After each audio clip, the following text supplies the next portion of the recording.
Salut à tous et soyez les bienvenus sur la chaîne qui déboîte. C'est un grand jour pour la chaîne aujourd'hui. D'abord, je teste un objet hyper sympa, le nouveau stick arcade de chez 8BitDo. On avait testé leur précédent modèle sur la chaîne. Ça, c'est le dernier en date qui est absolument somptueux, vous allez voir. Mais surtout, aujourd'hui, c'est un grand jour parce que pour la première fois, je fais une vidéo pour un partenaire immense, prestigieux, AliExpress, le plus gros site marchand chinois et peut-être même le plus gros site marchand du monde. C'est vraiment eux, en direct, qui m'ont envoyé ce stick et je les en remercie humblement.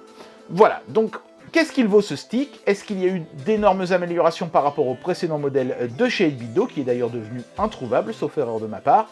Il n'y a qu'un seul moyen de le savoir, c'est parti pour le test. Et voici l'emballage absolument spectaculairement gigantesque de ce 8BitDo Arcade Stick. Voilà, un nom très sobre qui dit exactement ce qu'on a dans la boîte. C'est compatible avec la Switch, Windows, Steam. Oui, Windows et Steam, c'est un peu la même chose. Ah, encore que Steam peut fonctionner sur d'autres plateformes que Windows, c'est vrai. Et les Raspberry Pi. Et si c'est compatible avec autant de plateformes, c'est parce qu'en réalité, on peut utiliser cet appareil soit en Bluetooth, soit en 2,4G avec un petit dongle qui est inclus. Voilà. Alors, à l'arrière de la boîte, il y a quelques caractéristiques. Voilà, je vous les montre histoire d'avoir été totalement exhaustif. Mais bon, ça reste un stick arcade, quoi. Il n'y a pas masse de choses à dire. Si ce n'est qu'on apprend que les deux boutons qui se trouvent ici, les deux petits boutons noirs sur le dessus, sont en fait des boutons pour faire des macros. C'est-à-dire, vous pouvez mettre une combinaison de touches sur une seule touche et vous pouvez le faire sur deux touches différentes. Voilà, bon écoutez, on va tout de suite procéder au déboîtage avec la petite languette qui va bien, comme ça. Je pense que ça va être calé dans beaucoup de mousse. Connaissant 8BitDo, je ne me fais pas de soucis sur la qualité du packaging. Voilà, c'est absolument parfait.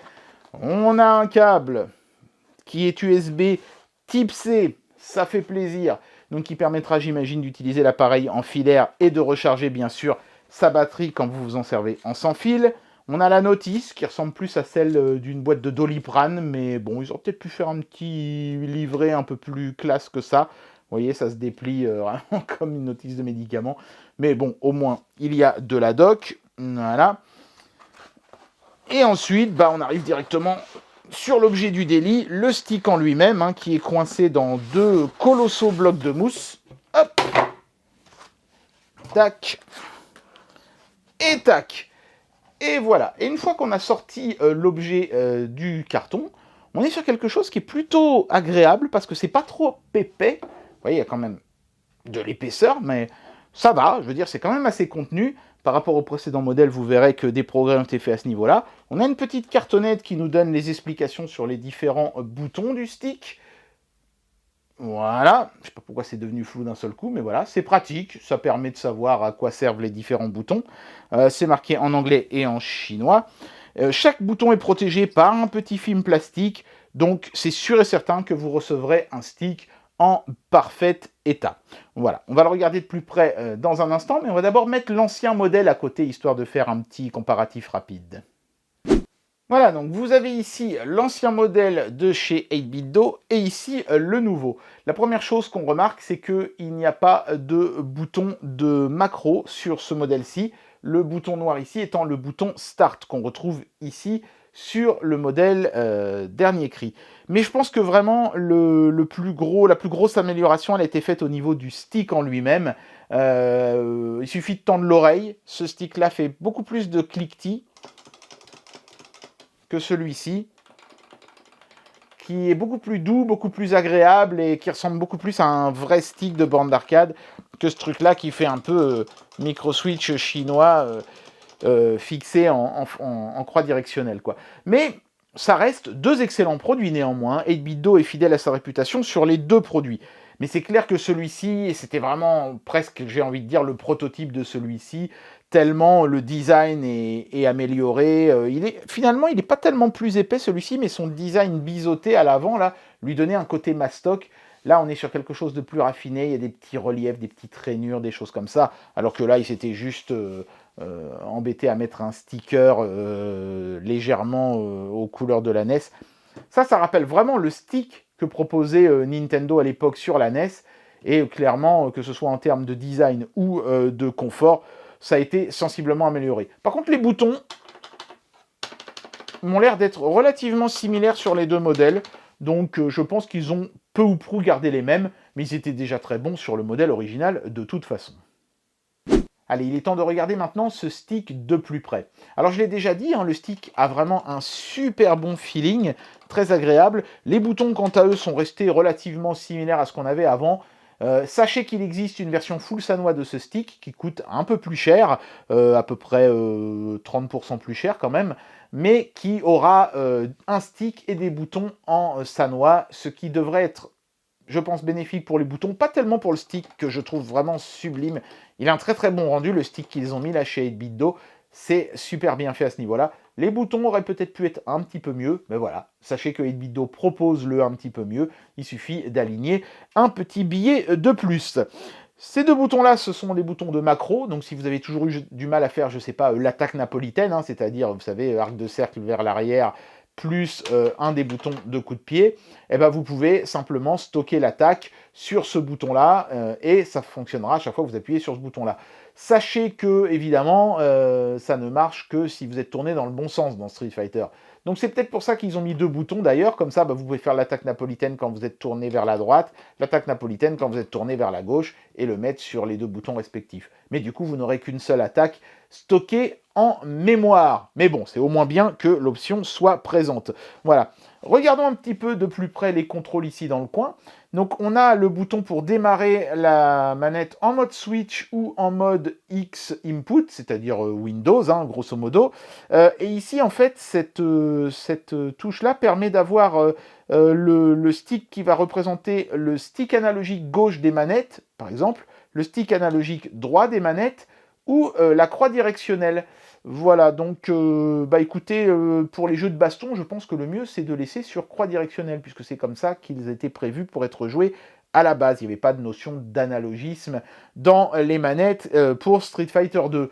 Voilà, donc c'est pas mal. Moi j'aime bien ce système parce qu'on a l'impression de démarrer une voiture. Un peu là, je tourne et tac, ça s'allume. Et on voit les petits voyants de synchronisation qui clignotent ici. Ici, c'est là qu'on va choisir si on veut être en Bluetooth ou en 2,4G. Donc je pense que je vais d'abord essayer en Bluetooth, c'est-à-dire sans le dongle inclus, mais ensuite j'essaierai avec le dongle pour voir si ça fait néanmoins moins de latence, par exemple. C'est un petit peu le but. Select et Start ont été astucieusement réduits en taille par rapport au précédent modèle et mis ici en haut. Et ça, ce sont les boutons équivalents à la Switch pour prendre une photo, etc. C'est vraiment bien fait. Moi, j'aime bien ce petit code couleur sympa qui évoque un petit peu la Super Nintendo, même si, évidemment, on est sur un stick qui essaye d'évoquer essentiellement la NES. Je vous montre l'arrière, même s'il n'y a pas grand-chose à voir. Hein. C'est vraiment, vous avez des 4 gros patins de caoutchouc. Mais vous avez aussi cette petite trappe qui s'ouvre ici. Et c'est là-dedans que vient se ranger le fameux dongle pour jouer en 2,4 GHz plutôt qu'en Bluetooth. Donc j'imagine pour ceux qui veulent avoir le moins de latence possible. Voilà, vous voyez, il y a un petit sticker à l'arrière qui vous dit « Pensez bien à vous mettre en 2,4G pour que ce dongle fasse quelque chose. » Voilà, donc c'est bien parce qu'on le range dans son petit logement et on ne risque pas de le perdre. Et ça, c'est vraiment super bien vu. Par contre, je ne me souviens plus comment il se range. Voilà, comme ça. Et voilà. Bon, c'est tout ce qu'il y a à voir à l'arrière du produit. Le cordon de recharge vient se brancher ici dans le fond du logement.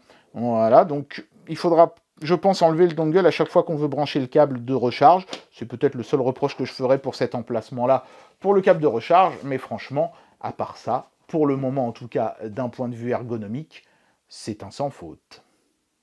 Allez, dans un instant, je vais jouer sur PC à Mugen pour mettre ce stick à l'épreuve, mais d'abord, je voudrais vous parler de deux petites choses qui sont importantes sur ce stick. La première, bien sûr, c'est la programmation de ces deux touches. Ça se fait au travers d'un logiciel Windows, et il faut donc brancher son stick en USB à sa bécane. Ça existe pour macOS aussi, donc pas d'inquiétude si vous êtes sur Mac. Par contre, rien pour Android, il faudra obligatoirement un ordinateur pour faire le setup de ces deux boutons-là. L'autre petite chose remarquable, alors je vais vous mettre des screenshots bien sûr hein, de cette application mobile, et puis je vous ferai la démonstration en jeu dans un instant. Mais l'autre fonction intéressante de ce stick, c'est un petit détail, mais c'est sur ce genre de petit détail qu'on voit que c'est un produit qui est quand même assez chiadé, c'est que selon que je me mets en mode Switch ou en mode Windows, le label des boutons va changer. Vous voyez que pour le moment, on ne voit aucun label. Si je me mets en mode Switch, toc, j'ai désormais des labels aux alentours des touches. Comme vous pouvez le voir, par exemple, ici, j'ai les touches ZR et ZL, donc ça correspond à ce qu'on verrait sur une manette de Switch. Et si je me mets en Windows, ça devient les touches RT et LT, ce qui correspond à ce qu'on aurait sur une manette de Xbox. Donc je trouve ça vraiment super sympa d'avoir mis ce système qui fonctionne avec des LED rouges pour faire en sorte que le label des touches soit toujours cohérent en fonction de la machine sur laquelle on joue. C'est sur ce genre de petits détails qu'on voit que 8-Bit Do a bien soigné sa copie. Allez, maintenant, on va jouer à un jeu. Et puis je vais vous faire en même temps la démonstration de ces deux boutons. C'est parti. Allez, un petit Mugen des familles, je me suis mis bien sûr en mode entraînement et je vais vous faire d'abord la démonstration de ces fameuses touches macro. Donc j'ai mis le Hadoken sur ces deux touches-là, pour le tirer vers la gauche, pour le tirer vers la droite. Là je suis à gauche du personnage, je vais tirer vers la droite, je vais donc appuyer ici. Et ça marche. Faites pas attention à ce truc-là, hein, c'est le SSD sur lequel est stocké le jeu. Bien sûr, ça n'a rien à voir avec la manette. Si je suis de l'autre côté, je serai obligé d'utiliser l'autre touche. Donc c'est pour ça, je pense qu'ils ont mis deux touches, et c'est bien vu, parce que du coup, vous pouvez mettre votre attaque favorite, et elle fonctionnera dans les deux sens. Bien joué, s'ils avaient mis un seul bouton macro, ça n'aurait pas été possible. Alors évidemment, si vous jouez à d'autres styles de jeu que les jeux de baston, rien ne vous empêche de mettre des coups totalement différents sur les deux boutons.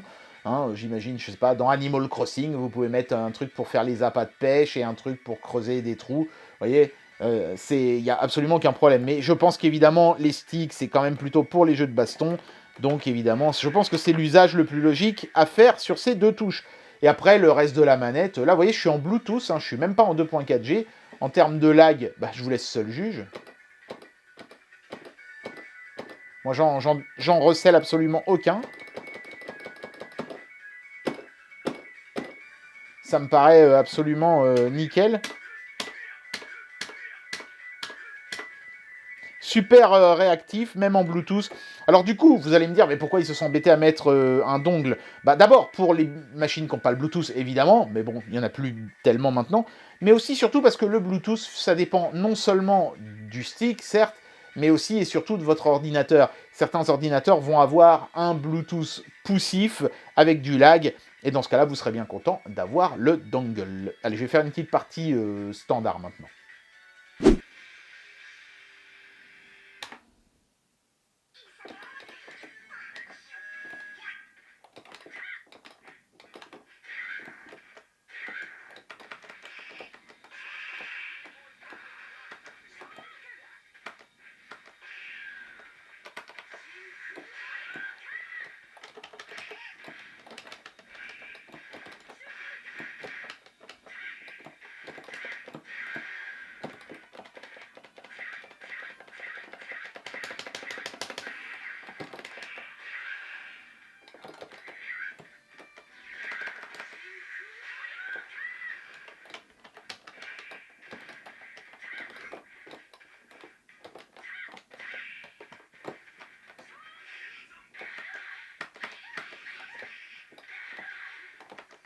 Oh, tu vas te calmer, toi? Ah, je déteste quand ils nous prennent dans le coin comme ça. Allez! C'est sûr qu'avec un tel stick, vous serez le champion. Hein. Vous n'aurez plus d'excuses. C'est juste trop bien. Et bien voilà, j'en arrive à la conclusion de cette vidéo et je vais vous donner mon avis sur ce produit. Waouh! Que de chemin accompli depuis le précédent stick. Je pensais que le précédent stick était vraiment une tuerie, et 8-Bit Do a encore trouvé le moyen d'améliorer sa copie, c'est remarquable. D'abord en termes de look, c'est vrai que l'ancien stick il n'était pas forcément hyper beau, avec son look un petit peu mastoc. Là, même si le stick fait toujours le même volume et la même épaisseur, il a gagné en finesse et en élégance, ça me fait pas un pli. Le stick, c'est considérablement amélioré également, il est beaucoup plus doux, beaucoup moins bruyant, beaucoup plus précis je trouve. Les boutons par contre, eux, sont restés les mêmes. Alors, à ce niveau-là, vous pouvez vous acheter le même kit avec du full Sanwa, et je pense que c'est vraiment sur les boutons que vous ressentirez le plus le gain que ça vous apportera, parce que je trouve que le stick de ce modèle de base est déjà exceptionnellement bon. J'apprécie également énormément évidemment les 2 boutons programmables qui sont dans les jeux de baston un avantage considérable donné aux joueurs. Certains diront que c'est un peu cheaté, mais rien ne vous oblige à vous en servir après tout. Voilà. Et puis après, bah évidemment, le raffinement à la 8-bit Do, le souci du détail, les boutons qui ont des labels différents selon que vous êtes en mode Switch ou en mode Xbox, la possibilité de faire de ce stick le stick analogique gauche ou droit de votre manette en tournant ce bouton-là. C'est plein de petits détails super sympas. Même si vous avez un Bluetooth qui rame un peu sur votre PC, bah c'est pas grave, ils vous fournissent le dongle, vous avez juste à faire la bascule ici et le tour est joué. Non, franchement, il n'y a rien à reprocher à ce stick. Alors évidemment, tout ça se paye. En moyenne, on trouve ce stick aux alentours des 100 €, un tout petit peu moins même.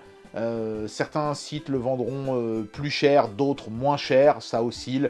Voilà, pour 100 balles, je trouve que le précédent stick était moins cher. Je crois qu'il coûtait 75. Mais les évolutions sont tellement nombreuses que franchement, je trouve que ça se justifie amplement. Une excellentissime manette, la meilleure certainement à l'heure actuelle pour vos jeux de baston. Et bien voilà, c'était le test de ce magnifique stick arcade de chez 8-bit Do. C'est un stick qu'on trouve un petit peu partout maintenant, pas uniquement sur AliExpress. Donc, je sais que je vais avoir dans les commentaires aux gens qui me disent « Tu peux le trouver là pour le même prix, moins cher, machin truc ». Je vous rappelle simplement, évidemment, que chaque fois que vous achetez un objet, en passant par le lien qui se trouve dans la description de mes vidéos, indirectement, évidemment, vous soutenez la chaîne. Donc, c'est à vous de voir. Mais en tout cas, encore une fois, un énorme merci à AliExpress pour m'avoir envoyé cet objet à tester. Voilà, la prochaine fois qu'on fera une vidéo pour AliExpress, parce qu'ils m'ont déjà envoyé un autre objet, promis, ce sera un truc que vous ne pouvez quasiment trouver que chez eux. J'espère que cette vidéo vous aura plu, et moi je vous dis à très bientôt pour un prochain test. Allez, tchuss!